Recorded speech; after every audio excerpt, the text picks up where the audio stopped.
Assalamualaikum warahmatullahi wabarakatuh. How are you today?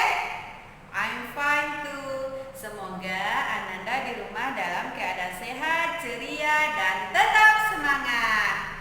Sebelum kita memulai pembelajaran kita pada pagi hari ini, marilah kita membaca basmalah. Bismillahirrahmanirrahim. Materi pembelajaran kita pada pagi hari ini adalah pembelajaran bahasa Indonesia. Adapun tujuan kita mempelajari bahasa Indonesia ialah siswa mampu membuat sebuah teks cerita. Ustazah harapkan setelah mendengarkan penjelasan dari Ustazah, Ananda bisa membuat sebuah cerita. Materi kita pada pagi hari ini yaitu tentang cerita. Sebelum kita membuat sebuah cerita, Ustazah akan menjelaskan di sini terlebih dahulu apa itu yang dimaksud dengan cerita dan apa saja sih langkah-langkah yang harus diperlukan dalam membuat sebuah cerita?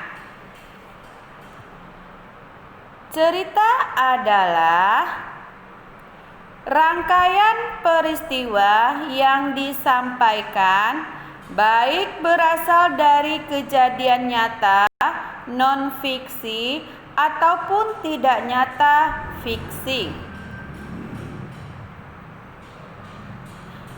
Untuk menulis sebuah cerita, yang harus kamu perhatikan langkah-langkah berikut ini. Yang pertama, menentukan tema karangan. Yang kedua, menuliskan ide pokok atau gagasan utama setiap paragraf. Yang ketiga, menuliskan kalimat utama dari masing-masing ide pokok tersebut menjadi kerangka karangan.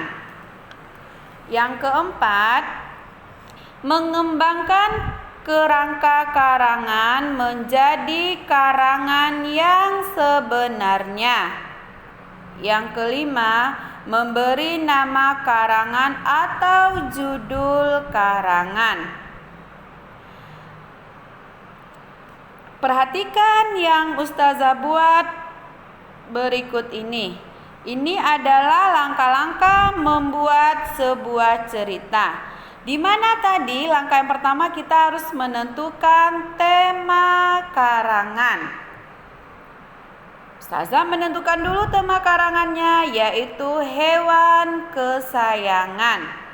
Setelah kita dapat menentukan tema karangan, maka kita buatlah ide pokok karangan tersebut. Ide pokoknya yaitu tentang kelinci peliharaan. Setelah membuat ide pokok, maka kita dapatlah membuat kalimat utamanya. Aku mempunyai seekor kelinci peliharaan. Setelah kita dapat kalimat utama, tema karangan, ide pokoknya, maka didapatlah kalimat penjelasnya. Di mana kalimat penjelasnya yaitu, kelinci itu pemberian ayah ketika aku berulang tahun. Aku beri nama kelinciku Lucil. Aku beri nama Lucil karena wajahnya lucu dan tubuhnya kecil. Walaupun kecil, Lucu bergerak lincah melompat-lompat menghampiriku dengan keempat kakinya ketika aku datang. Bulu Lucil yang putih dan tebal sering aku elus dengan rasa sayang. Itu kalimat penjelasnya. Setelah semuanya kita dapatkan, tema karangan sudah, ide pokok sudah, kalimat utama sudah, kalimat penjelas sudah, maka dapatlah kesimpulan judul karangannya. Maka ustazah kasihlah lucil kelinciku. Demikianlah pembelajaran kita pada pagi hari ini. Untuk lebih memahaminya, ustazah akan mengasihkan latihan halaman 8 buku paket bahasa Indonesia. Ananda kerjakan ya. Setelah itu Ananda kirim melalui ustazahnya. Assalamualaikum warahmatullahi wabarakatuh.